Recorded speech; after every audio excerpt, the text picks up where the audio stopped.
Real Talk. Welcome back, everyone. Real talk, real talk. So now let's start with really some very serious, very important, very high-level issues. Pag-usapan po natin itong issue ng decorum Ayun. in the highest chamber of the land. Bigote. Kasi komi-komi. Baka may comment si Arjan dyan. At least ako wala akong suklay. At saka yung mga iba dyan na nagmamakawa daw dun sa Senado para umamin yung mga pulis. Alam niyo na sino yan. Yan, okay. Parang sinabi ni Senator Robin, wala daw masama naman doon sa ginagawa niya. Right. Ano ang inyong masasabi? So, context lang, no? I mean, siyempre may Itbulaga angle kasi si Tito Soto along with Franklin Drilon, no, ito yung mga titos of Senado, medyo nag-express sila ng slight concern about parang nawawala yung decorum. I think the term that Franklin Drilon used was prestige, no, yung prestige ng office. Sana hindi mawala. But and the context was some would say antics, some would say, just the peculiar character of Senator Bato de la Rosa and Robin Padilla. I think in fairness to Bato de la Rosa, he admitted na, minsan nakalimutan ko na hindi na ako police, so umamin siya na nag-apologize siya. But Robin Padilla was very adamant. Siyempre, number one siya eh. Last elections, that makes you very, no, bakit, anong mali sila? And if I'm not mistaken, Marcelo del Pilar or something like that, yung pe-play niya, hindi na siya Bonifacio or parang may pelikula siyang bago, di ba? Kaya ganun. Exactly. Tanong ko yung mga kaibigan ko sila Giano, yung mga ganun.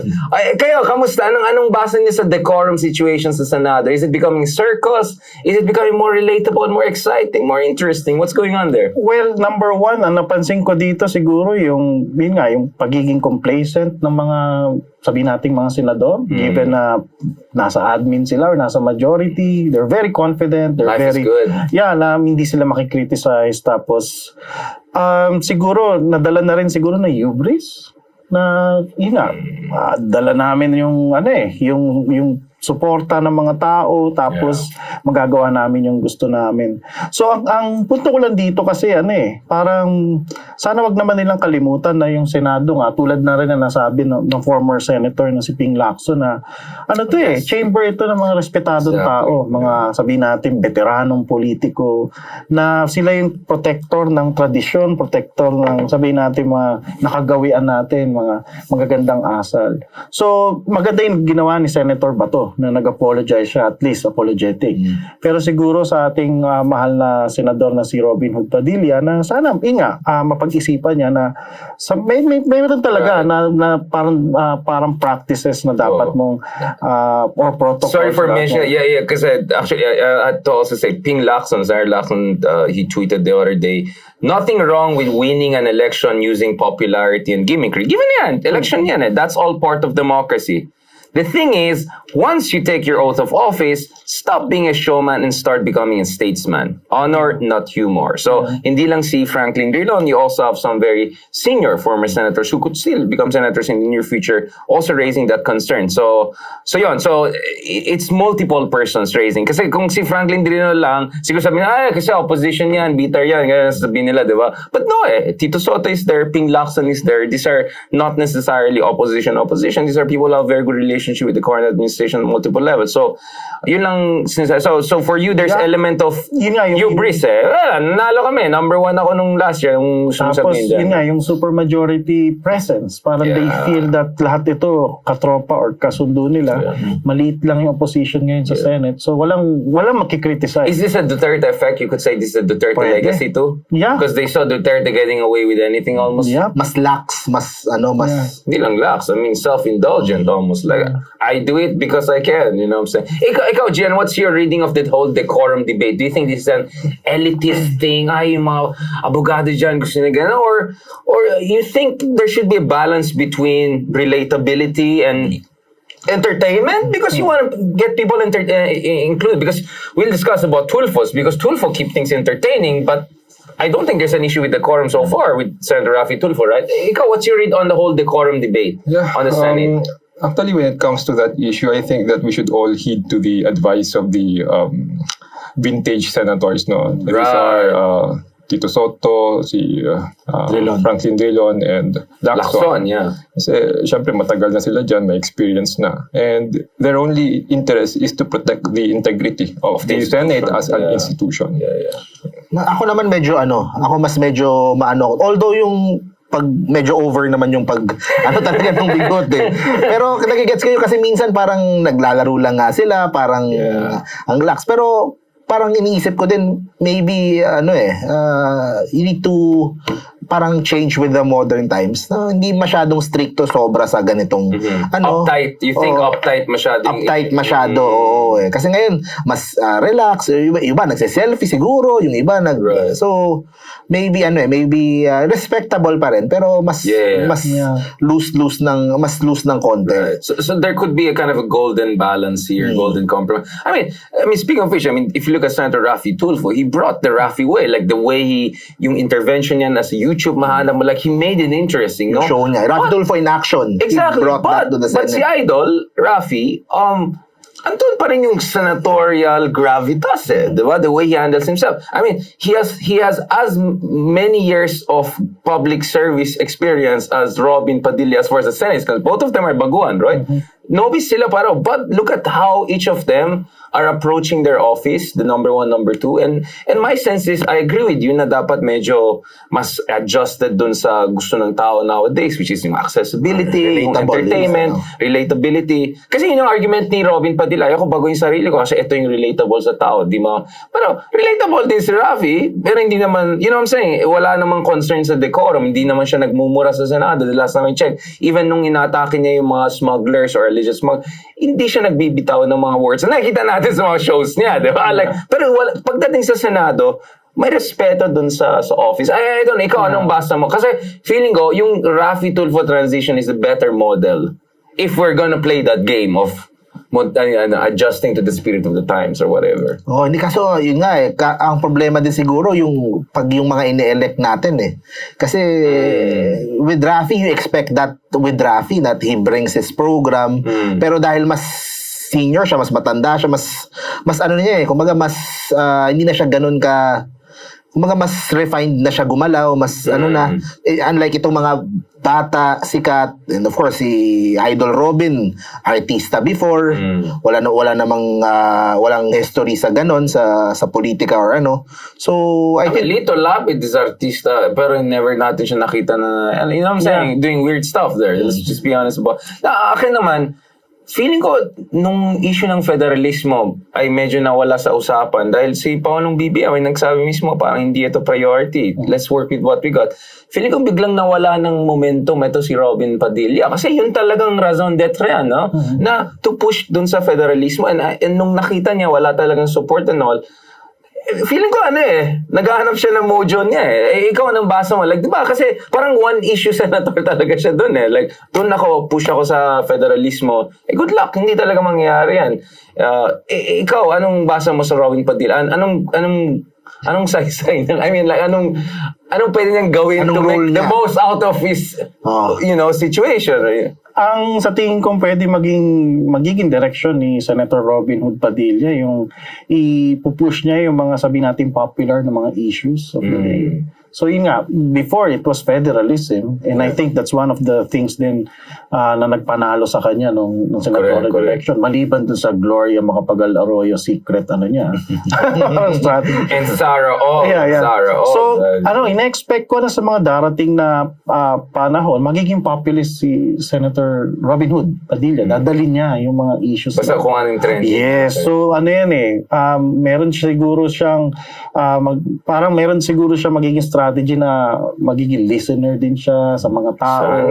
Dadalhin niya yung mga issues sa Senado. So, yun yung parang ina-expect ko. Ako, I'm slightly optimistic na learning curve lang to. I think, kasi nga marami parang could you say na parang na siya, parang na reality check na pagpasok niya, parang ganun. Tapos, ito pala yung sistema ng Senado. Bago ka pa lang, you know your place, know your hindi ka pwedeng kasi marami kaming nauna sa iyo before.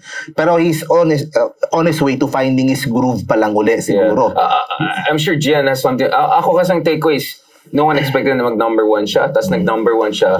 So that suddenly like, whoa. And then pagpasok niya, na-realize niya, hindi rin ito ganun kadali. So I think he's going through the motions, pero pwede niya hanapin yung mojo niya. Para sa akin bilang tanging Muslim, no? Na senador in very, very long time, to put it mildly. I think yung issue ng interfaith dialogue, Bangsamoro peace, sana doon talaga siya mag-focus. Kasi feeling ko it could be a very positive force. I was going to say that is his biggest contribution talaga to the Senate. In fairness to him, yes, in fairness to him. Anything na issues related to our Muslim brothers and sisters, he very passionate siya. he's very... Kasi hindi nakapasok si Samira Gotok na, of course, also very, in 30 years, siya pa lang ang nakapasok na. So doon sa aspeto na yon, 'di ba, like yung sa Batang Quiapo, when Muslims are being portrayed. Yes, nag-call out niya, yung stereotypes. He calls out na gano'n. So Correct. yung representation, in that's his biggest contribution sa Senate, in my opinion. Pero yung in terms of legislation and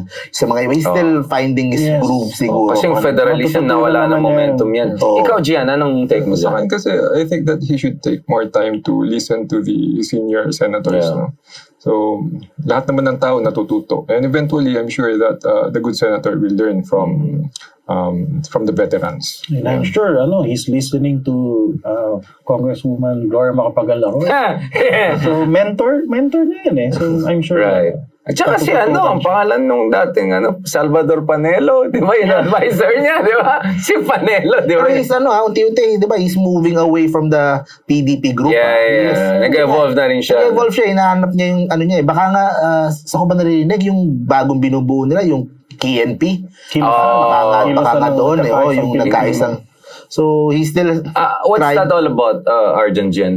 Itong bagong kilusan. Literally bagong kilusan. Well, just like any, new president, ang pangarap kasi nila, meron parang movement na nasa likod nila eh. Yan yung hindi nagawa ng dati ni Digong. Pangulo. May effort, I think si June Evasco, I think yung force behind it, pero hindi na push. Yung isang pagbabago. Si June Evasco, yung dating supposed number 2 ni Digong, of course, Bongo changed everything within a year.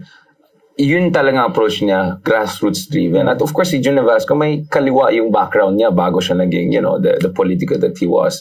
But eventually, I think the calculation of the former administration was marami kang babanggay ng mga LGU leaders, warlords, etc. Dynasties. Wala ka sa position to pick that fight right now kasi yung war on drugs munang unahin natin. So that's why na-veto yan. But kung titignan mo lahat ng mga successful populists, whether si Erdogan sa Turkey, whether si Modi in India, or even leftist populists like Chavez, the Chavismo movement, lahat sila may very strong grassroots movement. Kaya nga, kahit gaano kagaling ang opposition nila, hirap na hirap sila kasi may grassroots base. Yun yung wala si Digong eh. It's really the force of his personality eh. Pero once wala siya sa eksena, back na naman to sa traditional politics and alignments na nangyari. So ngayon, titingnan natin if there's a move in that direction. Yun nga, for me, kaya nga ang argument ko nun, sa mga populists, ang pinakamahina is si Bolsonaro of Brazil and si Digong. Even though popular sila, especially si Duterte, because wala silang grassroots base. Because all of the big populists, whether si Trump, whether si Erdogan, whether si Modi, lahat, huge grassroots movement. I mean, literally, they can bring hundreds of thousands of people to the streets. May nakita ka ba nung 6 years ni Digong na may 1 million lalabas in support of Digong in any of the crisis period? Wala. Mahina din ang opposition, pero wala rin si Digong. It was more like a performative popularity. Hindi siya organized, mobilized popularity. Based on his, Exactly. Kaya mahalaga itong issue ng kilusan niyan, and that's why I raised it. Now, I wanna say this because we hear a lot of people saying, kasalanan ng mga voters yan. Ginusto niya yan. But I also remember very well, someone like Jovito Salonga topped the Senate race not once, 3 times last time I checked, from the 60s all the way to the 80s. And Jovito Salonga is like par excellence, that kind of senator. So, Filipino voters have a track record of voting very A-class people. So the question is, how did we go from Jovito Salonga to X, Y, and Z. You know, what happened there? I mean, and for me, the celebrity politics trend started back in the day. Si Bong Revilla topped the race in 2010. Lito Tito Soto. Lapid easily. Tito Soto was the, 92. all the influence with Tito Soto comes from quite a established, di ba? Hindi yung the late Yung Soto. family, Exactly. So, yung celebrity politics, like really out of nowhere, ganun. You could say has been starting for a while. What is your understanding of that? How did we go from Jovito Salonga's dominated Senate 30 years ago, not long ago? I mean, we were born back during that time to where we are today. That the critics will say circus, or some would say more interesting. Pamilya nga eh. Pamilya eh. Ayun pa, magkapatid, magkama, mag-ina, mga ganun. So, what are we looking at? So nabanggit mo na rin na celebrity politics. So this is connected to yung technological changes na nangyayari sa bansa natin. So nagkaroon ng mass media, tapos ngayon meron tayong Social new media, media. diba? Yeah. So that's number one. But we should also not forget that after, decades after the Second World War, makita nyo, di ba, may reconstruction tayo sa ating bansa. Yung mga tao, nag-aantay lagi sila ng pagbabago. Yeah. Yun yung tema. Sa tingin ko, nakapagpa-trigger kung bakit before, people were really looking for, sabihin natin, a very, qualified, idealistic na mga politicians. So suddenly, gusto nila, easy win easy change mabilisan. Naubusan ng pasensya. Yun yung sa tingin ko. And then, i-connect ko lang siya dito sa recent natin na phenomenon, yung kay Digong, kay Duterte. Yun din nakita nila Duterte was an effective mayor of Davao City, mabilisan, no bullshit talk na. Yeah. So, yun yung parang sa tingin kong isa pang factor kung bakit before, nananalo mga Jovito Salonga, tumakbo siya. Don't forget, tumakbo siya bilang presidente. He lost. Ang tandem niya nga si Senator Nene Pimentel. Itong dalawang to, mga idolo natin. Pero kita mo, hindi rin siya binuto. I think ito isang malaking factor din sa kung bakit ganyan yung Senado natin ngayon. Kasi how expensive it is to win as senator. Yeah. The only shortcut lang na kung hindi ka gagastos ng 1 billion is to be an artista kasi kilala ka na. Pero kung hindi ka artista, or sports icon. Kung hindi ka celebrity. Celebrity, yeah. Kung hindi ka That covers all. Kung hindi ka celebrity, you need to spend this much, 500 million, 1 billion to get into power. So the entry barrier is very high. The entry barrier is very high. So I think that comes down to sa election reforms. If you want to do something. We're going to talk about shortly. But Gian, what is your take on this? Before we go to the institutional legal part that I want to raise to you. Tingin ko mas masasagot ni Arjan to pero sa akin kasi I think it highlights the weakness of our political party system kasi political parties are supposed to serve as guardrails of our democracy, di ba? Dapat ini-screen niya yung mga candidates natin sa whatever level, local or national. But if you have a dysfunctional political party system, wala na mag-screen. So kung sino-sino na lang yung pwede yung tumakbo, mga celebrities and kung sino yung merong pera. I mean, one of the jobs of political parties is to raise funds. Hopefully grassroots-driven funds, hindi yung apat na conglomerate mag-funds or something like that. So I think the original sin here is there was never really an effort since the establishment of the Philippine Republic to build real political parties. And then whatever two-party system issue we had, namatay nung dictatorship years. Kasi literally, one-man rule, not even one-party rule. It was really one. But after tapos na yung dictatorship, we don't have anti-defection laws, very serious laws that will support party building. Yung pala nga, yung dynasty bill. So lahat yan, related yan. So kung titignan mo yung 1987 Constitution at titignan mo yung mga existing mga regimes to support political parties, almost non-existent. I mean, even India, other poorer democracies have very strict anti-defection law. Ibig sabihin, hindi ka pwede itong partido ka, tapos bukas nundan ka sa kabila. May penalties yan sa ibang bansa. That's SOP. Wala yan sa Pilipinas. So, para idikit ko dun sinasabi mo, which is also always my argument why Duterte won, this grievance politics, this frustration politics, which our friends in the opposition don't seem to appreciate, right? They always say, disinformation yan. It's like, no, people just got sick and tired of putting nice, looking people there with nice CV and then nothing really happened in their lives, right? So, but for me, it's also dati na ang dami mga kulang dun sa mga basic institutions at yung mga batas na to build real political parties. So, essentially, at some point, siguro mga voters sabi lang, ano na lang tayo, personality politics lang pala tayo. Wala naman real political parties, wala naman nangyari. Eh, di doon tayo sa pinaka-lodi natin. Si Pacman. Ito kilala ko to Sa pinaka-lodi natin, si Robin. Yun lang pala eh. Di ba? And last thing, I remember I had a conversation with Senator De Lima a few years ago, and I visited her. And I think one of the things that was raised there was hindi rin klaro sa tao ano yung trabaho ng senador. Like, because she was trying to explain the fiscalizer, which is started with Jovito Salonga, the idea that the senator is there to hold the president to account so that the president doesn't act in a majoritarian, dictatorial sense.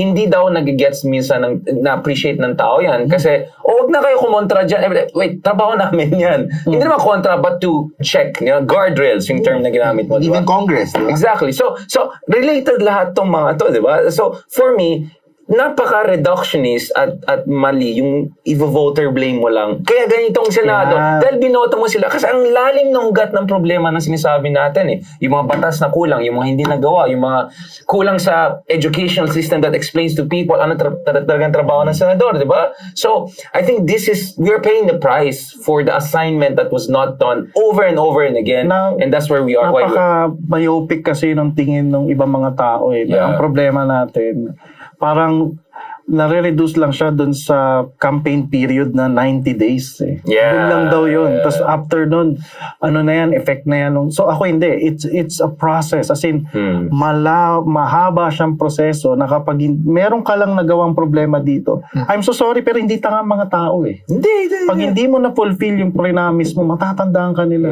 So ito mga mukha ng mga senador na nakita natin ngayon, ito na yung mga bagong mukha na inaspire ng mga tao. So, nagsawa siguro sila dun sa mga traditional, well-known, na mga politicians in the past. Kaya siguro hindi na sila nananalo or hindi na sila umubra. I mean, like, ilan bang tao nanonood dun sa mga debate sa Senado? Right? Except kung si Tulfo ang... That's my point. That's exactly my point. Changing the ano. Ganyan pala ginagawa ng senador. Exactly.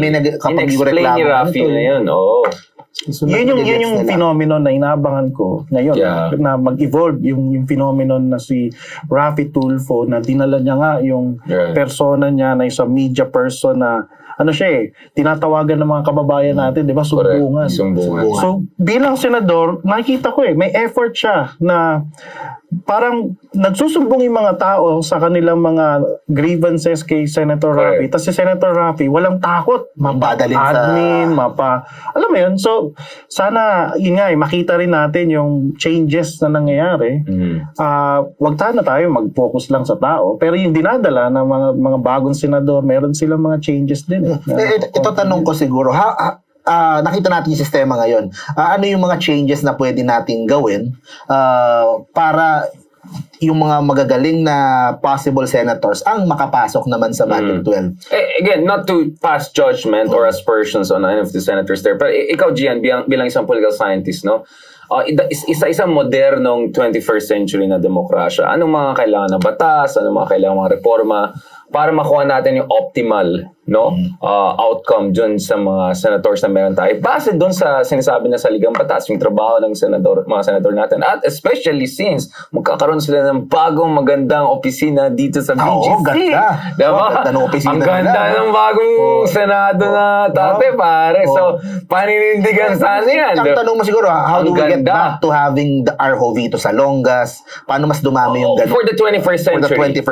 For the 21st century. Yun yung sinasabi. Bernie Sanders. Tingnan mo sila Bernie Sanders, matanda, pero ang galing dun sa social media, ganun, di ba? Ikaw, Gian, bilang isang political scientist, anong recommendations mo? Ano yung mga ingredients na kailangan to come together para we get the best possible, let's say, highest chamber at least? Ibang usapan na yung Kongreso, mahabang usapan. Let's just talk about Senate. Mamaya na tayo sa Kongreso. Actually, para sa akin kasi mag-yield ako sa opinion ni ni Arjan pagdating diyan kasi sa tingin ko nasa Nagmamahalan expertise talaga niya.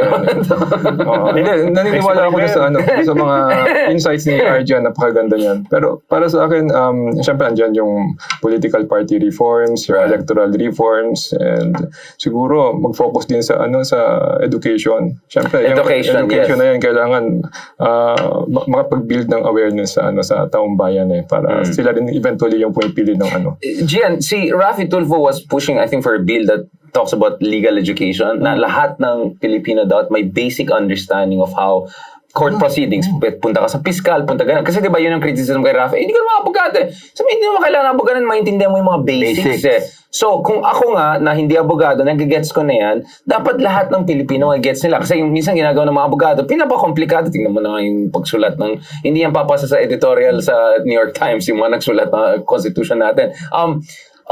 For me, we should do a version for political science, right? Yung Pol Sci 101 for high school. High school, like, no. ito po yung checks and balances, ito po yung separation of... That's not a legal issue, that's a political science issue, right? Like, yun nga, kasi maraming bagay, magigets mo lang pag nasa college ka na. Pero ilan ba naman mag-aaral sa college ng political science or mag-law all the way? Very small minority. At karamihan ng mga yan, gusto nila to keep it among themselves. Pero in a democracy, people have to understand it. Ako, I'm not necessarily a fan of America. Pero kung titingnan mo yung saligang batas ng Amerika, ang simple. Ang liit lang ng yung constitution nila, ang daling basahin.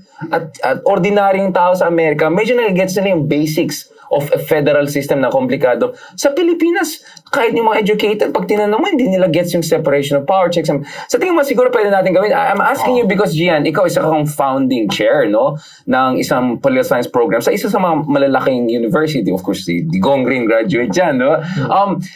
You are an educator, no? So as an educator, sa tingin mo, siguro dapat gawin natin, no? Kung saan natin si Idol Rafi, no? Idol Rafi! Ituro sa high school. Gawa tayo ng political and legal textbook. Ito eh. Kaya dito, agree ako dun sa kaibigan natin, si Leloy Claudia. Sabi niya, ang mga intellectuals, hindi lang dapat nagsusulat lang ng mga libro for themselves. Dapat textbook, pasukan natin yan. Kasi dyan papasok yung issue ng education eh, di ba? Ba't di natin upo ang tatlo? Diba? Talagang upuan natin yan. Kailangan natin ng vlogger para ma-promote yan. But di ka naman saying, kasi it's one thing for us to keep on saying itong kailangan. Pero dapat nag-gets ng tao, na-appreciate ng tao, na kaya natin gawin yan at kailangan natin gawin yan eh. 'Di ba? Yun yung at ano yung mga basics na. So kung ikaw magbigay ka ng menu, no? Just basic menu without over-explaining it. Ano mga dapat nandyan na basics para magkakaroon tayo ng tunay na political party system? Ituturo for high school? Yeah, so explain. Something na pwedeng ma-explain sa taong bayan. Simple lang. No jargons, no nonsense. For high school? Yeah, for high school. Sabi na, magsulat ngayon tayo ng textbook. No? Paano ma-explain itong kahalagahan ng Senado, etc. Paano natin ayusin itong sistema natin? Okay, so syempre kasama na dyan yung basics ng constitution natin. Tapos yung sinasuggest ni yung nabanggit mo kanina yung sinasuggest ni Senator Idol Rafi yung sa legal education. Legal education, yung mga procedures. So siguro yung mga basic elements lang i-introduce na rin dun sa sa high school level. So ikaw, Arjan, kung gusto mag-explain sa isang simpleng mamamayan, no? Ano ang modern party system? Bakit natin kailangan ng partido? Kasi I think many people are saying, baka hindi naman talaga kailangan yan. We'll keep on going anyway, right? Life goes on. Para sa'yo, paano mo explain sa isang kaibigan natin, no? Any man on the street or woman on the street? Ako, iyahan tulad ko siya sa isang samahan na isang grupo. Okay. Na, kunwari, meron lagi itong adikain, meron itong rule. Ang political party kasi, ang adikain niya or goal ay, dalhin yung issue ng mga tao sa gobyerno. Kailangan niya manalo sa eleksyon. So itong grupong ito, para manalo siya sa eleksyon, kailangan niya mangampanya. So, alam mo yan, maipaintindi mo sa tao na isa itong organisadong grupo. Na political ang kanyang vision, hindi katulad ng ordinaryong grupo na market or business yung orientation. So, sana maintindihan nila na kailangan ng partido politikal. Parang isa siyang institusyon sa ating bansa, sa ating lipunan na may function. So pag wala ito, yun yung mga mangyayari. Mag-elect lang tayo ng isang popular. Oo. So kung gusto nilang mawala yun, yung problemang yun, yung isang politiko na hindi makakonect sa tao, yun nga, sumuporta sila, magtayo sila ng partido. Kasi alam mo, ang political parties ay para sa atin eh. para sa tao ito, hindi ito para sa mga elitista or dynasty. So yun yung sigurong approach ko. At saka practically speaking, dun sa political parties, pooling of resources yan eh. Meron kang staff, meron kang tao, sabihin natin, practice kasi dito sa atin, hindi ganun yung nangyayari talaga. hindi nangyari kasi hindi pumapayag yung mga dynasties and trapos na magkaroon ng tunay na political parties kasi maging competition sa kanila yan. Yeah. So, kaya nga tama yung sinabi mo, hindi pwede magkaroon ng real political parties kung hindi rin labanan itong problema ng dynasties. For me, sorry, I'm cutting you, but I think this is very important. Kailangan talaga na the dynasty will not go away. But the situation na 90% ng Kongreso may dynasty, medyo extreme na. Siguro 15% pwede pa realistically. Pero so mitigation. So hindi tayo utopian, no? Hindi mawawalang dynasties. Given yan, may mga families talaga will be prominent.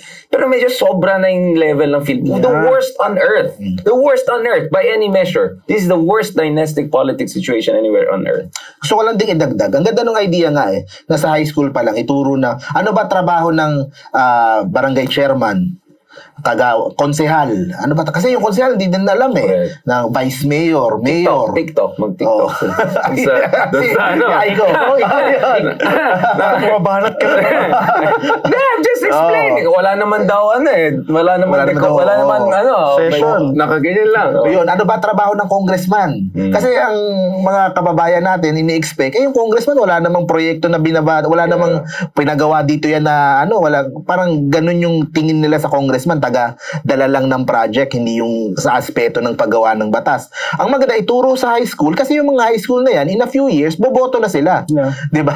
Kailan pa natin ituturo pag college na sila? By that time, nakaboto na sila, na sila sa Nagawa na nila yung trabaho nila. Nagawa na nila. Oo, di ba? Maganda, bago pa lang mag age ng voting, maturuan na. Ako may dadagdag lang ako, no. Please, So maliban doon sa mga nabanggit natin na intervention, high school level, college level, siguro yun nga itong ginagawa natin ngayon, real talk.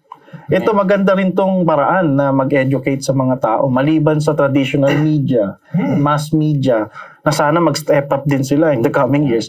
Itong new media. So I'm sure marami rin sa mga vloggers ngayon ang concern sa ating bansa. So sana tuloy-tuloy lang yung usapan. Para alam mo yan, lahat ng tao, kahit saan man sila pumunta, traditional media, new media, meron sila matututunan. Correct. I mean, libre to, di ba? Hindi mo kailangan magbayad para panoorin to. Of course, hindi libre gumawa ng ganito, pero libre panoorin. So, public service na to, yung ginagawa namin dito. Hindi naman kami nagpaparinig, sinasabi lang namin.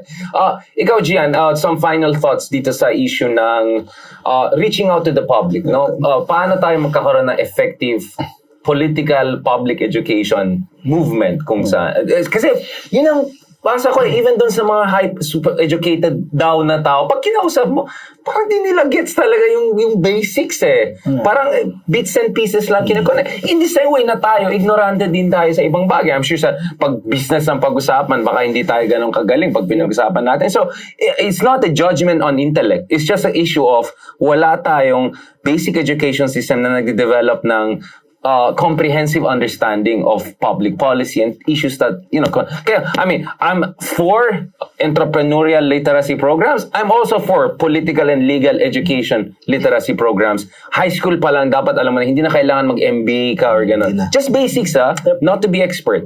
Kasi, kung wala kang well-informed on key issues na citizenry, magre-reflect talaga yan eventually. And that's not a function of IQ or kung maayos kang tao. This is not a judgment on the person. It's a judgment on the system not preparing our voters in the best way possible that they deserve, no? Just to be clear, baka ma-cancel tayo dyan mamaya. Okay. Yes, Gian. Yeah. Kasi nare-recall ko yung isang sinulat mo sa isang opinion column. Kinote mo si Jose Rizal, no? So parang genius has no country. No country. Then just listening to my former classmate naman, nare-recall ko yung isang teacher namin na mahilig mag-quote ng mga works ni Jose Rizal. Yeah. So isa sa mga lagi niya binabanggit sa class yung line na through education, a country receives light. Nare-recall mo yun? Yeah. Through education, a country receives light. So, tingin ko, tama lang na mag-focus tayong lahat sa pag-spread ng awareness pagdating sa political party system, sa political education. And I think that we should also consider tapping the help of the PPSA. Kasi syempre baka makapag-provide din Ito yung sila Philippine ng Political Science Association. science, So ito yung mga professional organization na may public service week. yeah. So baka makapag-contribute din sila dyan ng ng mga insights, no? Right. Mark, any final thoughts before we round up this episode?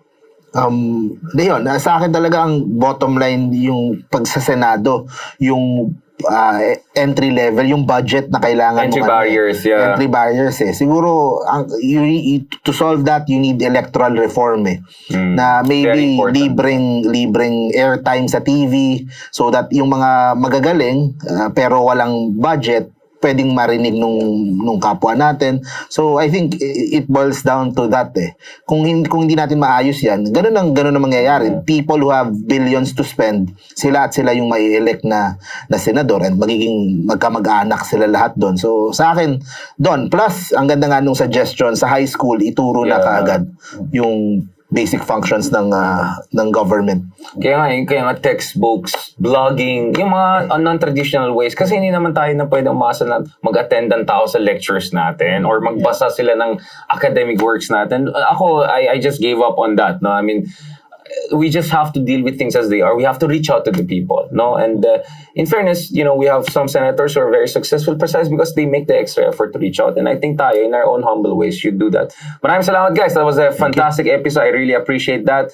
Sa next episode, pag-usapan naman natin yung latest alignments, realignments sa ating political system. May unity team pa ba? Diba? And what could come after unity?